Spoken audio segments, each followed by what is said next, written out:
Hi, everybody. I'm Jim Rohn. What a pleasure it is for me to come and visit with you for just a few minutes here today, tell you briefly a little bit about my story, and share some ideas that might be beneficial.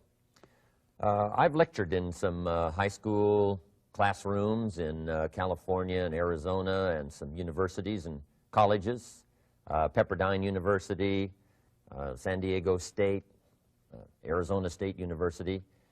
And so I've had a chance to talk to kids that are interested in themselves and interested in their future, interested in America, interested in what they can do with their lives, and listening to stories that might be beneficial. And I don't have a chance to, visit all of the schools and universities around the world, so this is a great chance for me by video to have a chance to tell you my story. Just briefly, let me tell you my story. I grew up in Idaho, farm country. My father still lives on the old homestead where I grew up, southwestern Idaho. He'll be 91 his next birthday, and I'm very proud of him. I went to high school. I graduated. I went to college 1 year. Halfway through my second year, I decided I was smart enough, so I quit. One of my major mistakes. I should have stayed in school. But I thought, heck, I'm smart enough to get a job. And back then I thought, that was it. If you're smart enough to get a job, what else would you need? Found out later, a big mistake. But anyway, I quit school at age 19, went to work. A little while later, persuaded a beautiful young lady to marry me with a lot of fancy promises.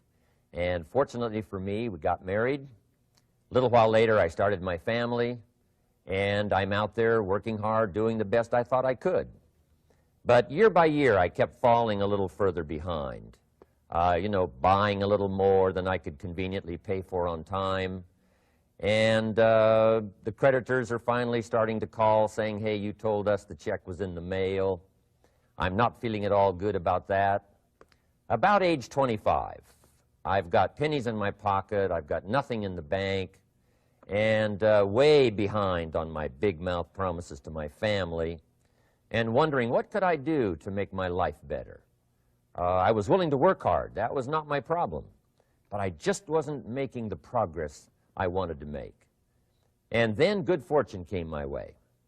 Sometimes it's difficult to describe good fortune, why something remarkable happens to you at a particular time. One of my friends says, well, hey, things don't just happen. Things happen just. And maybe that's it, I don't know. But my good fortune was I had a chance to meet a very wealthy man. His name was Mr. Schoaf, Mr. Earl Schoaf.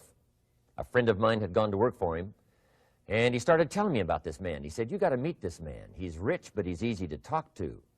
And he's got a remarkable philosophy of life. And he kept going on, and I thought, well, I've got to meet this man.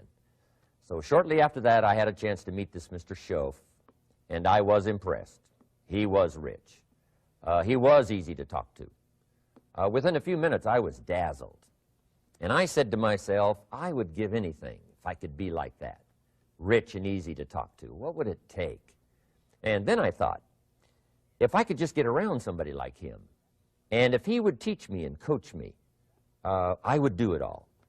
And that was my good fortune. A few months later, this wealthy man, Mr. Schoaf, hired me and gave me a job, and I went to work for him, and I spent the next 5 years in his employ. And then, unfortunately, at age 49, he died. But I got to spend 5 years with this remarkable man, his last 5 years of his life, and the first 5 years of my new life. And my dream came true during that 5-year period. This man took the time to teach me and coach me. He taught me the books to read. He taught me the disciplines, and he taught me the skills. And he taught me the changes to make in my language and personality. And the things he shared with me during that 5 years changed my whole life. Changed my income, changed my bank account, changed my future. I've never been the same. By the time I was 31 years old, I was a millionaire. So he taught me economics as well. So how lucky can you get to meet the right person at the right time who takes the time to share with you ideas that can change your life? A lot of rich people, right, don't take the time, but he did, and he also had the ability. Some people want to share their experiences, but they don't quite know how to say it. But he had it all, and he used language that I could understand, and those ideas greatly affected my life. I wish he was still alive today. If he was, I'd be calling him today one more time, thanking him for the time he spent with me sharing his life and his experiences that so dramatically affected my life. Then, how I really came to be invited to speak to you today. 30-plus years ago, I was living in Beverly Hills, California. And a friend of mine one day said, "Jim, you've got to come and tell your story to my service club." He belonged to the Rotary Club. And he said, "I know your story. Idaho farm boy makes it to Beverly Hills." But he said, "I know my club members would love to hear your story. Would you come and at our breakfast meeting and tell your story?" And I said, "Okay." So I arranged a little talk, went and shared my story that morning, and guess what? They liked it. And my phone rang. Another club called and said, "Would you come and tell us that story?" My phone rings. Another club calls, said, "We've heard about your story. We have a luncheon meeting. Would you come share your story?" First thing I know, I'm spending a little piece of my time giving these breakfast talks and luncheon talks. And then one day, a man who heard my talk about 3 times said, "Would you come and talk to my management and salespeople?" He said, "I've got this little company going, and he said, if you would spend some time talking with my management and salespeople, I'd be happy to pay you." And I thought, wow, wouldn't that be something? Tell my story and my experiences and get paid? He said, "I'd be happy to." Little did I know, that was the beginning of a whole new, brand new adventure for me in sharing my story in speeches and talks and seminars and lectures. And now this business, it's become one of my most flourishing enterprises, takes me around the world. I went to many countries just this year, had my largest audience early this year in Spain, 12,000 people, 10 different languages being translated at the same time, the whole audience with the earphones on. It's interesting when you lecture with multi-languages. You know, when you hit the punchline, you know, the Spanish laugh first, and then the French get it, and then finally the Italians get it, and last the Germans finally get it. And then I say, "Hey, the Germans finally got it. I guess we can continue." You know, some languages take longer to translate than other languages. But what an exciting adventure for me. I was in Israel this year. I lectured in France, my first trip to Prague, Czechoslovakia, Lisbon, Portugal. Last year I was in London lecturing. Happened to be there the same night Pavarotti was singing in London. So, big dilemma for the people in London. Shall we go see Jim Rohn or shall we go listen to Pavarotti? Well, I must admit he had more people than I did, like 150,000 more. He did a free concert in Hyde Park, and they expected 250,000, but only 150,000 showed up because it rained. And they all got soaked from Prince Charles on down, but they sat in the rain and listened to Pavarotti. I would have been happy that evening, right, to cancel my seminar and go sit in the rain and listen to Pavarotti. Anyway, he and I have agreed now not to appear in the same city on the same day anymore. Not really, but how exciting for me to be able to travel all around the world and share my story. And then especially to have this chance today to come and visit with you. And when I get a chance to speak at a high school class or a university class, I'm always excited about it.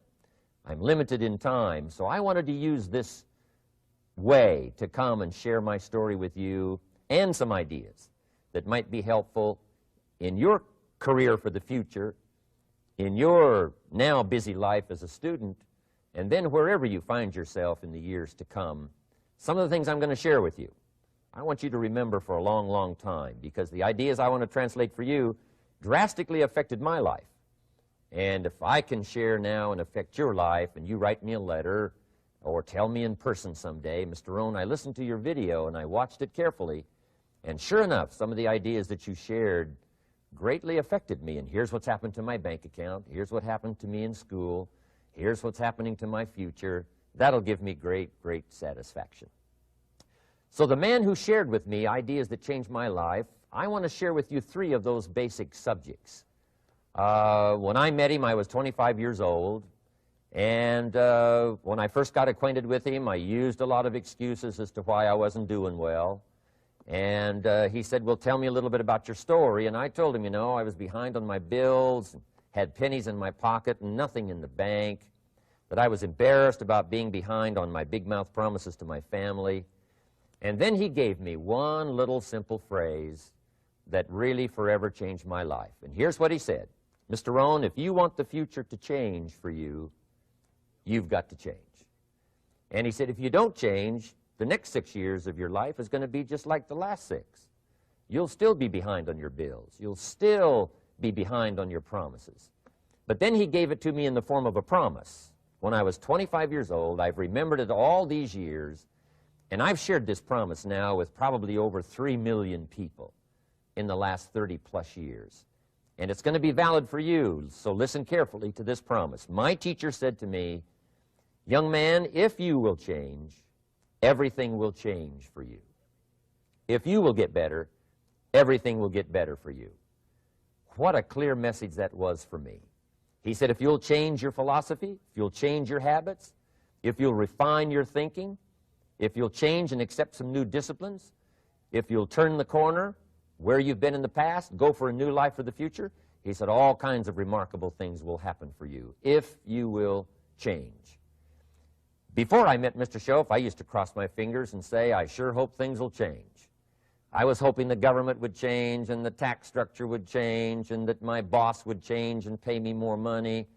I was hoping that, you know, economics would change and prices would come down, and I was hoping that circumstances would get better. And then I discovered from my teacher that those things are going to continue the same. In fact, all of those things that happen to us is kind of like the wind that blows. And the wind blows on us all. In fact, in America especially, the last 6,500 years of recorded history, we've got probably the most favorable wind that's ever blown. Economics and circumstances, living in a free country, democracy and freedom, an excellent economy. Sure, we struggle at times, but compared to the rest of the world in the last 6,500 years, we've got the best wind ever. But if you just let the wind blow, I'm telling you, it won't take you where you want to go. All of us must use this wind to take us to the dreams we've got, to the equities we want, to the money we want, to the income we want, and to all the things we want our life to have. This is where we want to go, and we've got a good wind, but we must not leave our future just to the wind, just to the economy, just to the structure of the way things are happening today. Here's what we must learn to do, and that is set a good sail. And if you'll learn to set a good sail, and that's what my teacher taught me in those early days. He said, Mr. Rohn, the wind is going to blow however it's going to blow. Politics are going to be politics, and the economy is going to be the economy. And however it turns out, that's the way it's going to be. What you must learn to do is not to wish for a better wind. That's naive. The key is to wish for the wisdom and the skills and the learning so that you can set a better sail. And so that's what I did at age 25. I went to work not on the economy. I went to work not on the community. I didn't go to work to try to change the government. I didn't go to work to try to change my boss or the company. I didn't go to work to try to change circumstances. I went to work to try to change myself. And I picked up that promise my teacher shared with me, that if I would change, my income would change. If I would change, my bank account would change. If I would change, my future would change. And sure enough, his promise came true for me. The first 6 years of my economic life, I wound up broke. Those pennies in my pocket, nothing in the bank, behind on my promises.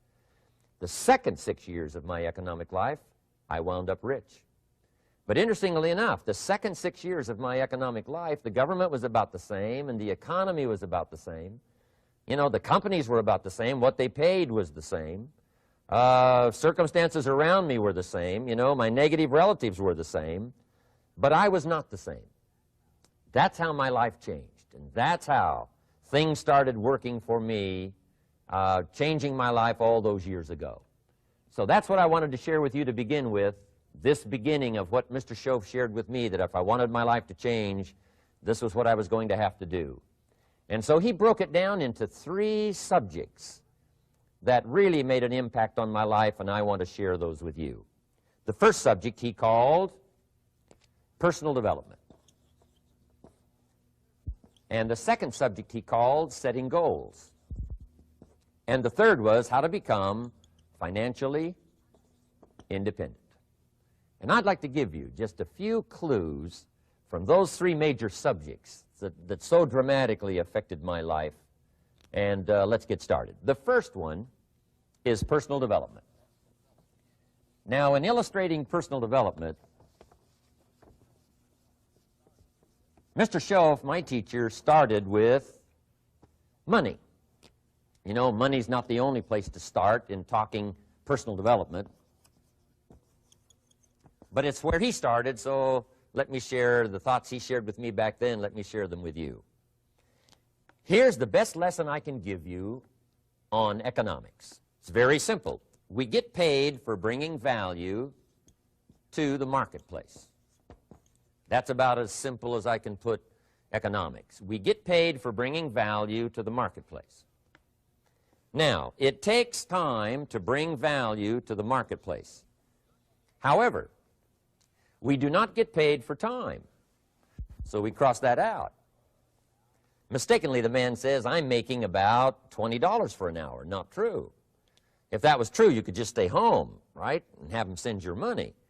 So that's not true. We don't get paid for time. We get paid for value brought to the marketplace. Now, since that's true, here's one of the key questions of my talk to you today. Is it possible to become twice as valuable to the marketplace and make twice as much money in the same time? Is that possible? The answer is yes. Could you become 3 times as valuable as you might be right now to the marketplace and make 3 times as much money in the same time? And the answer is yes. 5 times, 10 times? Of course.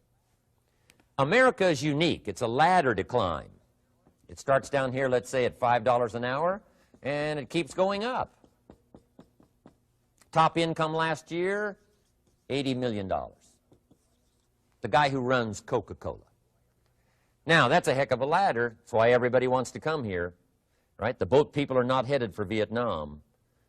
People haven't plotted and schemed for 50 years saying if I could just get to Poland, everything would be okay. Not true. Everybody wants to come to America. And the reason is because we've got the best wind ever blowing in our favor. We've got the best economic opportunity anybody's had in 6,500 years. And all you have to do is understand it and take advantage of it. Now, there's some key questions to ask here. Why would the marketplace pay someone only $5 an hour? Very simple answer. They're not very valuable to the marketplace. Now, we must underline to the marketplace. This person might be a very valuable brother, yes. Member of the family, valuable, yes. Valuable member of the church, of course. Valuable citizen of the country, yes. Valuable in the sight of God, no doubt. We're all of equal value in the sight of God. But if you're not very valuable to the marketplace, you don't get much money. You say, well, it shouldn't be that way. Well, then you got to start your own country. You know, this one's been in process for 200 years, and this is the best we've been able to come up with so far. But here's the key. You don't have to stay here. Now, there was a big debate in Congress last year that this $5 was not enough, should be 6, should be 6, should be 6. But we don't need legislation. 6 is already on this ladder. The next step up. You know, if you work for McDonald's, they'll pay you $5 an hour to take out the trash. If you whistle while you take out the trash, they'll pay you $6 an hour. So we don't need that legislation. You just need to take lessons on how to whistle. Have a good attitude. Now, as you begin to climb this ladder, why would the marketplace pay some people $50 an hour? Answer, evidently, they must be more valuable to the marketplace. 10 times more valuable. And is that possible for someone to be 10 times more valuable and earn $50 an hour instead of 5? And the answer is yes. That's what America is all about. Now, why would the marketplace pay some people $500 an hour? Evidently, this person must be much more valuable to the marketplace. That's what's important to understand, to the marketplace. And would the marketplace pay one person $80 million for 1 year's work? And the answer is, of course. If you helped a company make $1 billion, would they pay you $80 million? I'm telling you, it is possible. And that's why America is so exciting. That's why this financial ladder is so exciting. It's possible for all of this to come true for all of you, no matter where you start. As a student in school, just getting started out there in the workplace, this is all possible for you. Now, Mr. Schoaf gave me the clue on how to climb this ladder as high as I wanted to climb. Now, we're talking primarily economics here. There's a lot of other ways to become valuable to your family, valuable to your friends, valuable to the community, valuable to the team, right? Valuable to the team effort, valuable to the concert. But here's what he said to me. In climbing this ladder economically, all you have to do is work harder on yourself than you do on your job. Once I heard that, it made sense to me. I kept hoping that everything else would change around me, found out that if I went to work on myself, worked on my skills, worked on my language, if I became better than I was each year, if I grew in skills and language and vocabulary and competence, then I would become attractive to the marketplace. Not very long ago, a company called me and said, Mr. Rohn, we're expanding internationally. We'd like to have a bit of your expertise to help us. Would you give us a bit of your time? We'll add some millions to your fortune. And I said, okay. And I thought later, isn't that interesting? They would call me. Then my second thought was, of course they'd call me. Who else would they call? I can get the job done. Now, what a contrast for me, farm boy from Idaho, raised in obscurity, parents of modest means, broke when I was 25. How come I would get a telephone call and someone offer me a lot of money to help them in expanding around the world? Simple answer, evidently. Something happened to me between age 25 and where I am today. And I can tell you where it all started. From my teacher, Mr. Schoaf, who said to me, we don't have to change what's going on out there. That's the wind that's blowing. All we have to do is change what's going on in here. And now there's several ways to do that on personal development. And let me give you those ways. Here's the first one. We must learn from personal experience. Pretty simple. Learn from what happens to you. Take a look back over the last few months. Did you make some mistakes? How could you correct those for the future? Take a look back over the last year. Have you done it right or done it wrong? Let's correct it for the next year. Learn from your personal experience. Mr. Schoaf asked me when I first met him, he said, Mr. Rohn, how are you doing? You've been out there now 6 years. And I said, I'm not doing very well. He said, I suggest you not do that anymore. What a simple, swift analysis to my situation. He said, if you keep doing it, the next 6 years will be like the last 6. You don't want that to happen. Let's make the changes. So learn from your personal experience. Now, here's number 2, why I came to share this video experience with you today. And that, I call it OPE, other people's experiences. That's me, other people. That's your teacher, other people. That's your friends and colleagues, other people. The people you meet that can pass along to you their experiences, what's happened to them, the mistakes they made, how they corrected them, how they changed their health and changed their bank account and changed their income and changed their future. That's it, other people. Now, there's 2 kinds of people to learn from. One is failures. It's too bad failures don't give seminars, right? That would be valuable. Bring your notebook, have them tell you how they lost it all and threw it all away, threw their health away and threw their friendships away and things didn't work out well. That would be valuable. But now then we must also learn from positive, people that have done well. They've got the health, and so we ask them, how did you become so healthy? They've got the skills, so we ask them, how did you become this skillful? They've got the income, so we ask them, how did you get here in such a short period of time? So now here's what's important in personal development. In learning from other people, we learn, number 1, by observation. We learn what we see. We watch people that are successful in what they do. In sports, we watch their disciplines. In business, we watch their disciplines. By observation, what we can see. The reason I created this video is something that you could see someone's experiences translated for you. Second, we learn by what we hear. I've got some of my lectures on cassette tapes, so you know you can take them with you wherever you go and learn by listening. Turn your car into a mobile classroom and listen. And then listen to the sermon on Sunday morning. Listen to the lectures. Listen to the teacher. Listen to someone who's got something good to say. And then number 3 is vitally important on personal development, and that is read all the books you can possibly read in your lifetime. Mr. Schoaf got me started on my library. I've got one of the better libraries. Haven't read everything in it, but I feel smarter just walking in it, my library. At least I was smart enough to buy it. Now I got to be smart enough to read it. And then, of course, I got to be smart enough to decide what's valuable and then do it. But this one is very important. Become a good reader. Some books that helped change my life. Mr. Schoaf recommended, of course, the Bible. And my parents made sure I was a pretty good scholar by the time I was 18. That's been so beneficial for me, drawing from those illustrations, reading about those stories, people who made it and people who didn't make it, and what the difference was.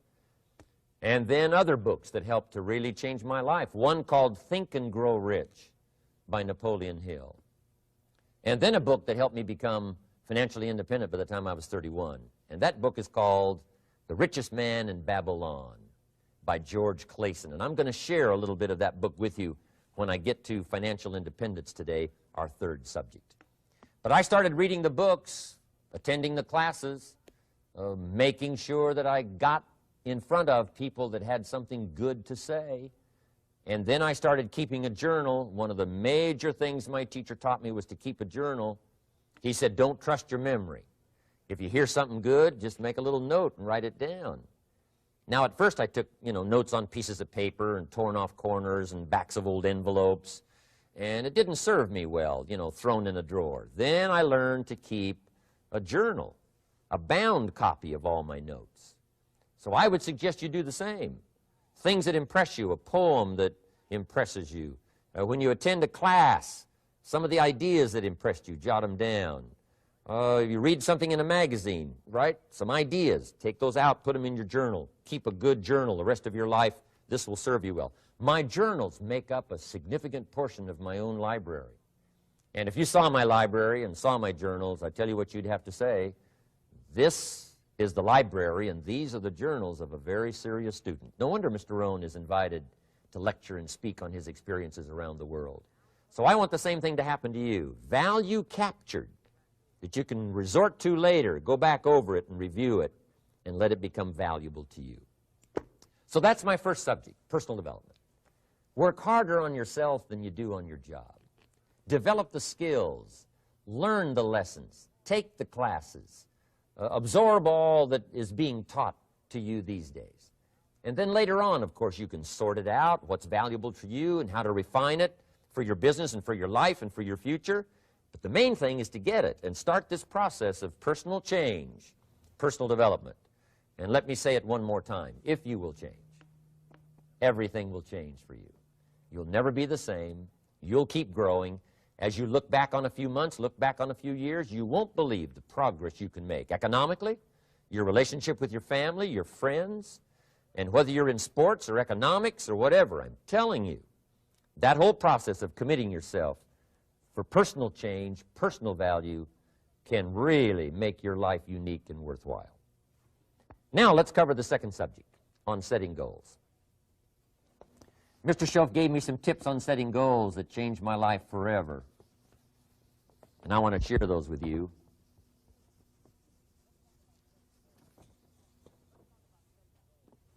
So let's talk about setting goals, and I also want to tie it to personal development, and you'll see how I'm going to do it as I progress here. Setting goals. We need to take a look into the future. There are 4 things to consider in terms of attitude. One is how you feel about the past.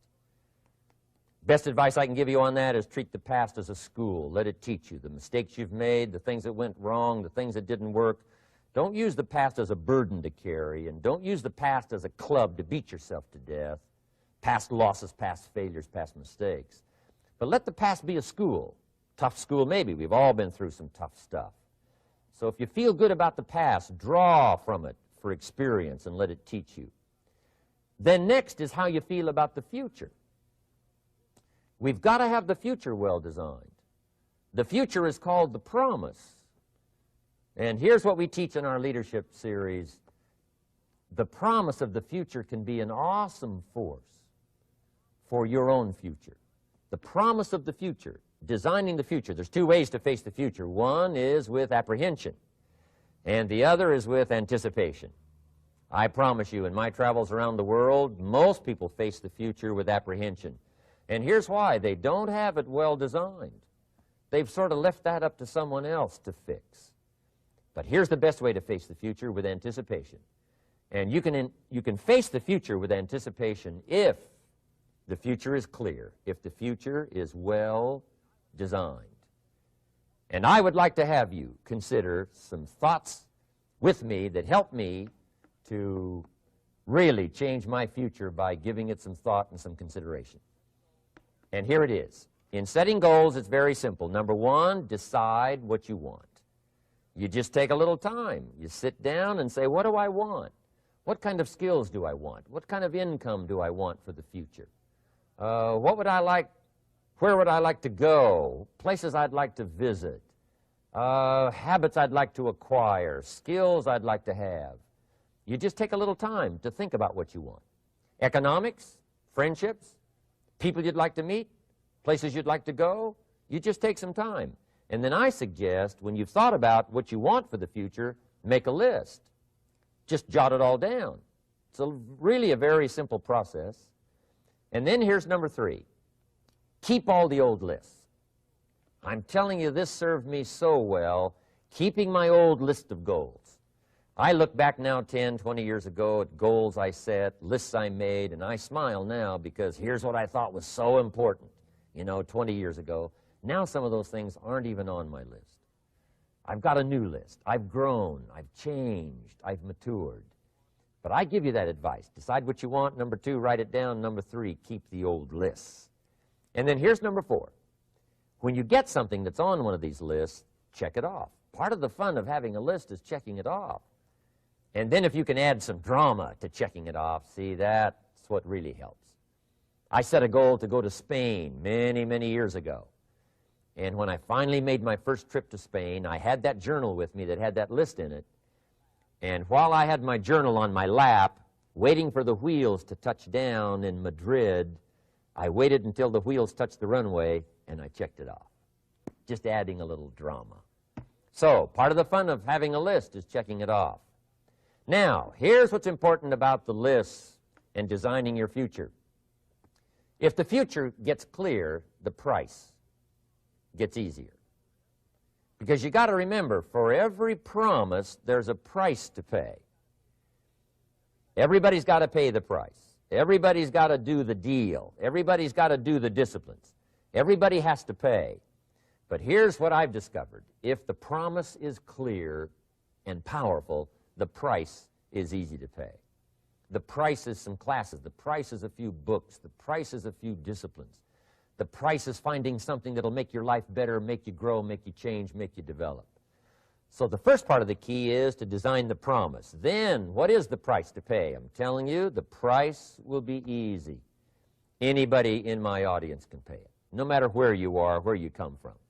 Color doesn't matter, religion doesn't matter, where you grew up doesn't matter, circumstances don't matter. I'm telling you, if you'll make the promise of the future clear for yourself, the things you want, the places you want to go, the things you want to have, the person you want to become, the skills you want, the homes you want, the future you want, the friends you want, all of the values of life that you could possibly want.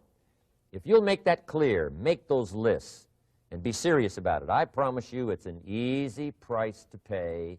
Anybody can pay it. And the best advice I can give you is, if I can do it, you can do it. Farm boy from Idaho, raised in obscurity, I changed my life, turned it upside down, turned it all around, found economics, found future, found promise, and if I can do it, you can do it. So, start setting your goals, and see if you can't get a better excitement going for the things you want to accomplish for the future. Now here's my third subject, and that's called financial independence. Oh, by the way, before I get to financial independence, let me cover one more point. One of the major reasons for setting goals is for what they make of you in achieving them. My teacher advised me when I first got started at age 25, he said, "Jim, why don't you set a goal to become a millionaire?" He said, "It's got a nice ring to it, you know, enough zeros to impress your accountant." And he said, "I'm here to help you. You're only 25 years old. You've been to 1 year of college. You've got a beautiful family, every reason to do it. Why don't you set a goal to become a millionaire?" And he said, "Here's why." And I thought, he doesn't need to teach me why. Wouldn't it be nice to have $1 million? He said, "No, then you'll miss it." He said, "Here's why. For what it will make of you to achieve it." I'm telling you, that statement changed my life. Set the kind of goals that will make something of you to achieve them. He said, "Now, once you become a millionaire, what's important is not the money." I thought, that's kind of strange teaching. He said, "Honest, it isn't important." He said, "You could just give the money away." Now, I did better than that. I lost it all. By the time I was 31, I was a millionaire. By the time I was 33, I was broke. And I'll tell you a little bit about that story later. But when I lost all my money, guess what? I found out Mr. Schoaf was right. What was valuable was not the money. What was valuable was what I became to earn the money. The skills I had, the knowledge I had about the marketplace, the values that I had going for me. They were more valuable than the money. And here's an important statement to remember. It's not what you get that makes you valuable. It's what you become. So part of the key here is to set the kind of goals that will make something of you. Don't set them too low so that you don't have to grow and you don't have to read and you don't have to try and you don't have to stretch. Don't set them too low. And then don't sell out. Don't go for something that's going to cost you your virtue or cost you your values or sell out your principles. There's a good middle road here to follow. Goals that will inspire, goals that will help you grow, change, develop, and become better than you are. Okay. Now let's talk about financial independence. How to become rich by 40, 35 if you're extra bright, much sooner if you find an opportunity like I did. Let me show you how I did it. Financial independence. First of all, I like the phrase financial independence. Some people are a little bit concerned about using the word becoming rich or becoming wealthy, and I can understand that. I struggled a little bit with this. Is it okay to go for becoming rich, go for becoming wealthy? And maybe that's a bit too strong a word or strong a term. So here's what I've come up with that I think is comfortable for me, and that is how to become financially independent. I think it's every person's heritage here, especially in America, to become financially independent. Now, let me give you my definition of financial independence. Financial independence is the ability to live from the income of your own personal resources. Financial independence. Now, it depends on how you want to live. If you need $2,000, $3,000 a month, if you need $4,000 or $5,000 a month, if you need $10,000 a month, some people may need, you know, $100,000 a month. But whatever you would need to live, and you could earn that living from the income of your own personal resources, that's what I call financial freedom, financial independence. And let me show you how to acquire it. If you start at age 15, between ages 15 and 35 is 20 years. And in my personal opinion, based on my own studies and my own experience, 20 years, in my opinion, is enough time to become financially independent. If you're not, you don't live in the wrong country. Probably what's happened is you have the wrong plan. And it's easy to be a nice person with the wrong plan. I found that when I was 25 years old. I was broke at age 25, and I was a nice guy. You would have liked me.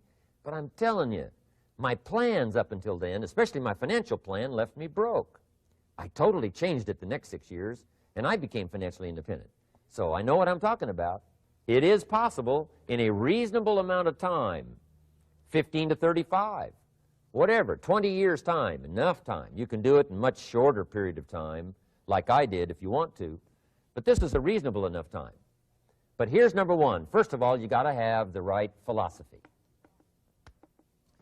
Philosophy is our ability to gather knowledge and sort through it and decide what's valuable.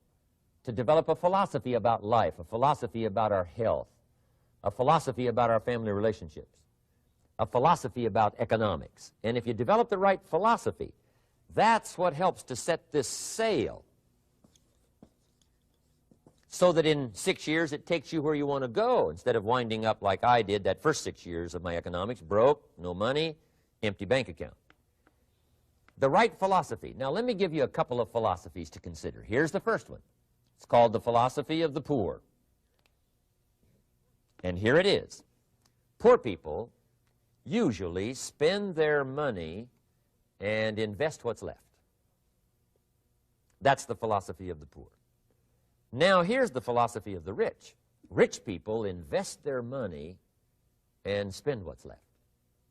And here's the startling answer. It really doesn't matter what the amount is. What's most important is not the amount. What's really important is the philosophy. So I would ask you to adopt this philosophy of spending after you have invested. Invest first, then spend. And I've got a little formula that I'm going to share with you. Now, what should a child do with a dollar? I mean, there's a lot of debate going on, I'm sure, across the country on what a child should do with a dollar. Here's one opinion. It's only a child and it's only a dollar. What difference does it make? Well, in my opinion, it makes all the difference in the world. A person's economic future starts with a child with a dollar. Somebody says, oh, no, you're only young once. Let him spend it all. Well, when would you hope that would stop? Somebody says, well, wait till he's 50 and broke like me, and, and then he'll learn. Well, no, we don't want to wait that long. If I would have known earlier than age 25, I would have changed. In high school, if they would have had classes called Wealth 1, Wealth 2, I'd have taken both classes. I would not have waited until age 25. So, the earlier the better. So, what should a child do with a dollar? Here's the simple premise to begin with. Don't spend it all. And if a child wants to spend the whole dollar, you got to say, hey, don't spend it all. Don't spend it all. They'll say, why not? It's my dollar. I earned it. You say, I know you earned it, but don't spend it all. They'll still say, why not? Say, let me show you why not. So you put them in your car, take them to the other side of town, and show them where people live that spend the whole dollar. You just drive them around. Kids learn best by visual. Just drive around and say, would you like to live here? Kid says, no. Would you like to live like these people live? Kid says, no, no. Then you can't spend the whole dollar. So, kids will get the message. So, take them to the other side of town, show them around, unless you already live there, and then just show them around. Anyway, don't spend the whole dollar. Now, let me give you my best view of what to do with the dollar. And I promise you, if you started at age 15, now if you're over 15, right, you've still got plenty of time. You still got 20 years. If you're 30, you've still got 20 years. I mean, you still got plenty of time to start what I'm about to share with you. What to do with a dollar. Here's my first bit of advice. Never spend more than 70 cents. Never spend more than 70 cents. Now, you got to pick some number, and the number you pick is going to be determined by your philosophy. It's going to be determined by what you've been taught or your experience teaching yourself. When I first met my teacher, Mr. Schoaf, I was at about 110% of each dollar. I'm down at Budget Finance, hawking my furniture and my car one more time. And then I learned a whole better formula for financial independence. Number one, don't spend more than 70 cents. Now, kids say to me, well, okay, what do I do with the other 30 cents? And here's what I teach them. 10 cents for charity. Charity or church, or helping people that can't help themselves. 10 cents to support worthy projects. Projects that you feel good about. 10 cents out of every dollar. It's called being generous with part of what you've taken out of society. Now, in my opinion, nothing teaches us character better than generosity. No class, no teacher, no book teaches character better than generosity. And the best time to start is when the amounts are small. And I know if kids learn these lessons well, they'll give a dime out of a dollar, help people that can't help themselves, support worthy projects. Or if you belong to a church, they teach tithe, piece of. That's very important. Now, because when the amounts get larger, sometimes it's a little more difficult. You know, giving 100,000 out of a million, someone says, oh, if I had a million, I'd give 100,000. I'm not sure. That's a lot of money. So the time to start is when the amounts are small, 10 cents out of the dollar. Okay, next 10 cents I call active capital. Active capital means do something to make a profit. Active capital. Set aside a portion of your income. Wages are okay, but I'm telling you, wages will make you a living. Profits will make you a fortune. So set aside part of your income as capital, called active capital. Any kind of project you can possibly think of, you can possibly come up with. I'm going to write a new book, I think, for kids. I think the title is going to be, Of Course Kids Should Pay Taxes. It's kind of an interesting title. In California, kids do pay taxes. When a child walks into 7-Eleven, buys something that costs $1, the proprietor says, give me 7 more pennies. And the child says, hey, what's these 7 pennies for? And the proprietor says, that's the taxes. Kid says, well, hey, I'm only 8 years old. Proprietor says, congratulations, you're my youngest taxpayer. Give me the money. So in California, where I live, kids do pay taxes. Big question is, should they? And my book will answer that question. Of course, kids should pay taxes. Nothing is for free. If you want to ride your bicycle on the sidewalk instead of in the mud, you got to pay the 7 pennies. Nothing is free, so we all have to pay. So, 10 cents out of your living, out of the money you earn, set aside for capital. Capital to try your best to show a profit. And in my book, it's going to be all kinds of ways kids can make money, right? 2 bicycles, one to ride and one to rent. I mean, you know, it doesn't take long to figure out some enterprise that'll start making a profit. Then you must jot this down if you're taking notes. Profits are better than wages. 1, you can't usually start wages until you're about 16, 15, 16, but you can make a profit long before you're eligible to start earning wages. And then there's no limit to profits, and they can double and triple and quadruple. You know, there's no limit. It's incredible how fast profits can grow. So profits are better than wages. Wages make you a living. Profits make you a fortune. Now, the third 10 cents is vitally important. I call it passive capital. Capital you let somebody else use. A financial institution, stocks and bonds, mutual funds, whatever. Let someone else use it. You furnish the money. They use it to make a profit, but they pay you for the use of it, called interest. And here's one of the things that will make you financially independent fairly quickly, and that's called compound interest. And this is how you get it. Letting someone else use a portion of your money, your substance. They show the profit, they pay you interest. And this passive capital, I'm telling you, over a sustained period of time, if you'll develop this little 10, 10, 10, and 70, especially starting at age 15, I'm telling you, by the time you're 35, you will be financially independent. You'll have the ability to live from the income of your own resources. And then one more point on passive capital. There's a Bible philosophy. I'm an amateur on the Bible. But there's a Bible philosophy that teaches the borrower is servant to the lender. And if you want to be in a powerful position as you grow older, finally when you become mature, maybe have your own business, things have worked out for you for the future, the position you always want to be in is the power position, and that's called the lender. The lender is the power position. So if kids learn early enough, and then you ask them what they'd like to be when they grow up, I'm telling you, once they understand, they'll say, well, one of the things I want to be is one of those lenders. That's the power position, not the spender. No, you'll be pitied the rest of your life if you just become a spender. You got to become a lender. And I think this is one of the formulas to follow. 10 cents out of every dollar. Let someone else use it. Be the lender, power position. Then try to show a profit. Can't we teach our children how to take $1, search the neighborhood, find a broken wagon, pay $1 for it, bring it home, You know, clean it up, sand it until it's clean, paint it red till it shines, straighten out the wheels till they're true, take it back to the neighborhood, sell it for $5. Anybody can do that. Now, does the child deserve $4 profit? And the answer is yes. Society now has a mended wagon. And that's what America's all about. Finding something, touching it, making it better, making a profit, taking part of your resources, helping people who can't help themselves. Let someone else use it to make a profit. Some projects require more capital than one person has. Exciting. And then let them pay you for the use of it. America's had this philosophy now all these years. Communism has taught all these years capital belongs in the hands of the state, not in the hands of the people. We've been teaching all these years capital belongs in the hands of the people, not in the hands of the state. And we turned out to be right. Capital in the hands of the kids, capital in the hands of the people.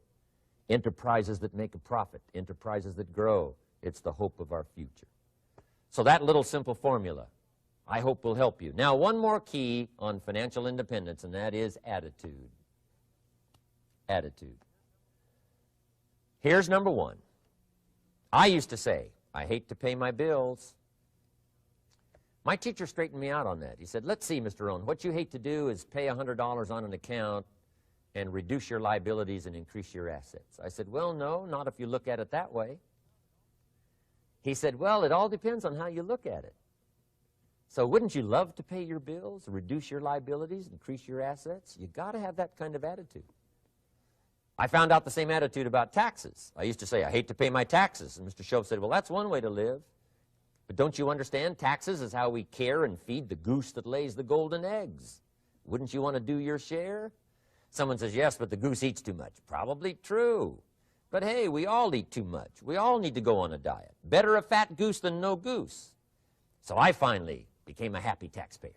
Now, I think taxes are too high, so I'm working to get taxes lowered for our economic future. But then whatever they turn out to be, I gladly pay and do my part, because that's what makes the whole system run, each of us doing our part. Now, I want these three subjects to be valuable for you. I want them to have meaning for you. I want you someday to be financially independent. I want you to have the personal development so that you feel good about yourself. If I had a chance to meet you someday, I'd like to have you show me the list of goals that you got started and say, Mr. Rohn, here's some I've already checked off. Here's the books I'm reading.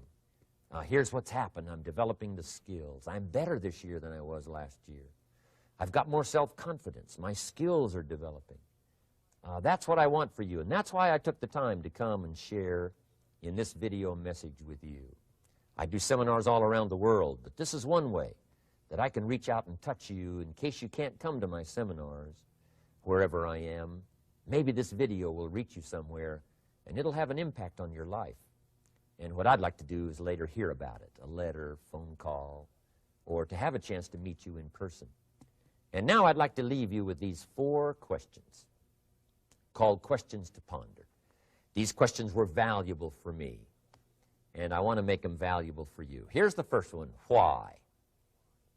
We all ask why we should work this hard, why take that many classes, why go to school that many years, you know, why take the notes, why read the books, why work that hard, why put yourself through the push-ups and the disciplines, why? Good question, why? Best answer to why, I think, is the second question. Why not? Why not see how many books you can read, how many classes you can take, how many skills you can develop? Why not see how valuable you can become to the marketplace and to your friends and to your family? Why not see what you can make of yourself? Why not see how far you can go, how much you can see, how much you can earn, how much you can share? Why not? That's the heritage all of us have, in America especially, is to see what we can make out of our lives now that we've been given this extraordinary opportunity. Now, my third question I'd love to ask you in person. But since I can't do it in person, I want to ask it of all of you. But I want you to take it personally. And my third question is, why not you? Why not you?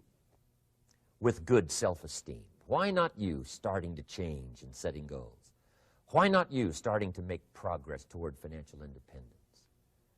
If I can do it, you can do it. I wished I had a lot more testimonials here today besides mine. a whole steady stream that would come by and tell you their story. Someone who started with nothing, finally run a big enterprise. A mother who was on welfare, now she owns her own business. In addition to my story, I wish I had a lot more. And if all of them told their story, guess how they would probably wind up their story? They'd probably say, just like me, why not you? If we can read, you can read. If we can change, you can change. If we can figure it out, you can figure it out. If we can turn it around, you can turn it around. There isn't anything you can't accomplish. That's what those testimonials would say. And so I want to say it to you personally. Why not you? You've got the brains, you've got the stamina, you've got the vitality, you've got the interest, you've got your life ahead of you, you've got the future. You can do it. If anybody can do it, you can do it. If one of us can do it, hey, we all can do it. And now here's my last question. Why not now? This is a good time as the 20th century starts to wind down, a few more years as we get ready for century 21. What a good time to set your goals, work on yourself, work on your skills. What a good time to get it together. What a good time to start this process. Personal development, growing, changing, developing, having a good plan for your money and for your life and for your future. Why not now? And I hope I have a chance to see you one of these days and share with you the experience, the reaction, the response you might have had from my message today. And until I get a chance to see you on this side of the world or the other side of the world, in some school or some seminar, or maybe I'll come and speak for a company that you work for someday, I hope I get a chance to meet you. Until then, I wish you the best. I want all that I've gotten to be yours and much, much more. God bless. Goodbye.